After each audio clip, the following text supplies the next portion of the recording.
I feel a lot of compassion for young women, young girls, especially young Muslim girls. It is because when it comes to love and relationships, I know that young girls can be a victim many times of their own illusions because I am also a young Muslim woman. I'm not married. I don't have a huge amount of experience in the field of love, marriage, or relationships, but I can tell you that I have also experienced my share of heartbreaks, disappointments, and disillusionment, or whatever you would like to call it. And I know that you should not always be in a hurry to be blaming people and to be telling them that you are guilty of doing this and that. That's why you're suffering. Even if in Islam we already know that our perspective, our main goal, our we worship only Allah, and for us love is synonymous not even to just a husband. You have to love your partner, of course, love your parents, love your neighbors, but we like the number one, the biggest most important one is Allah subhanahu wa ta'ala, and we give all of our love, the biggest part of our love to Allah. So you will see that we are celebrating, people are celebrating Valentine's Day and all of that, very like kind of trying to show people that you love your partner. And anyways, I won't be giving my comments on that. It's not really relevant to me. But it's true that as human beings, we are born in a way, we are created in a way, we are conditioned in a way that we seek love, and we seek that sense of romantic companionship, physical contact, and we want to have a life partner.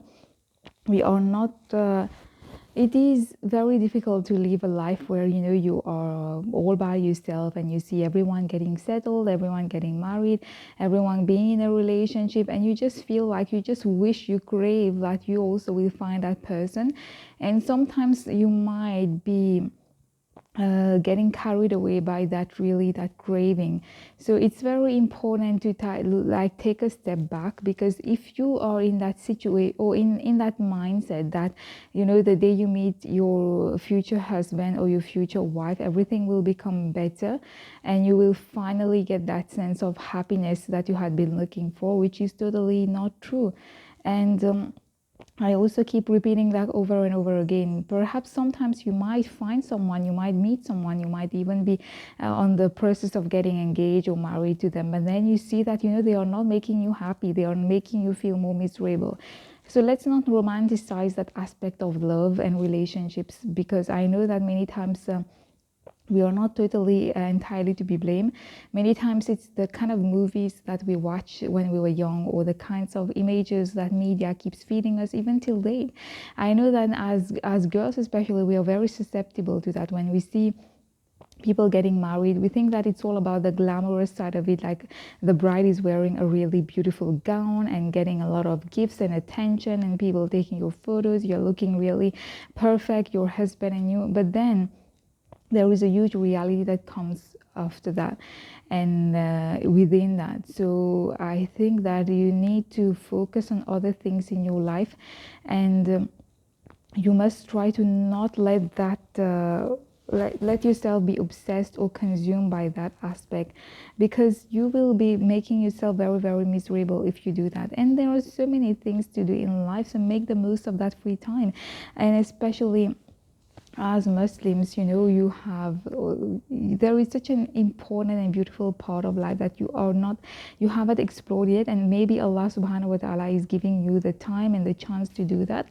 So if you are a single Muslim woman, you have a lot of time at your disposal. You can read, you can increase your knowledge, you can work on yourself, learn new skills and all of that. And don't always think that don't always compare yourself with the one who seems to have more than you. Always think of the one who has less than you.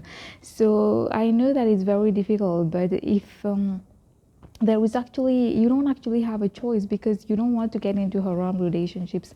Haram relationships are not going to bring you anything. So let me just tell you also, very, very importantly, I know that there are many girls, including I myself, I used to be I used to fall in that trap of just letting random guys into your life. And even if you're not having any physical relationships with them, it's still not good, it's not healthy. because you're building attachment with someone over text messaging, chatting, talking on the phone, and they are not even committing to you, and they will not even commit to you. So most of the time it's just a waste of time. And I'm sure that I don't think you're that kind of person. If you're a true believing Muslim, you know that what Allah has told you is best for you, and so don't waste your emotions. More, this is more dangerous than wasting time, wasting your emotions on someone who is never going to give you back that.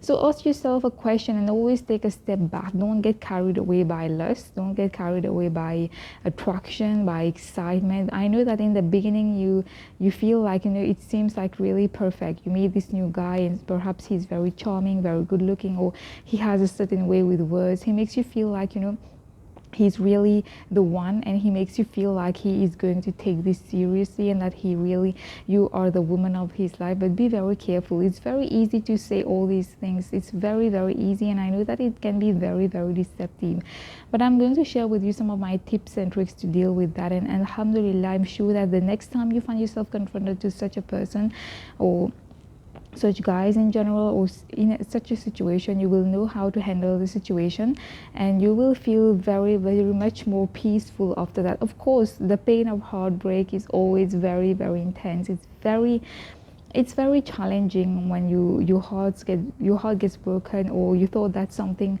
maybe you had a chance with that guy or that girl, but then you see that nothing has come out of it except pain.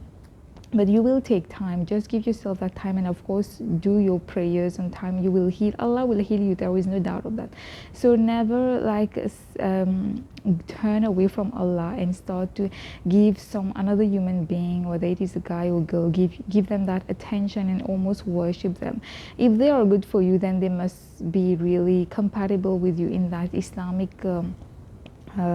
sense, and they won't be making you do things which are not compatible with the religion of Islam. So I hope that this will simplify your life, because I know that there are many, many, many young girls, Muslim girls, and perhaps Muslim guys as well, who find themselves in that dilemma. Like, you are religious, you are a good person, but you want to find love, and the moment you feel like there is a little bit of hope, you hold on to that for dear life, and you think that this is going to work. But unfortunately, in most cases, it really doesn't work that way.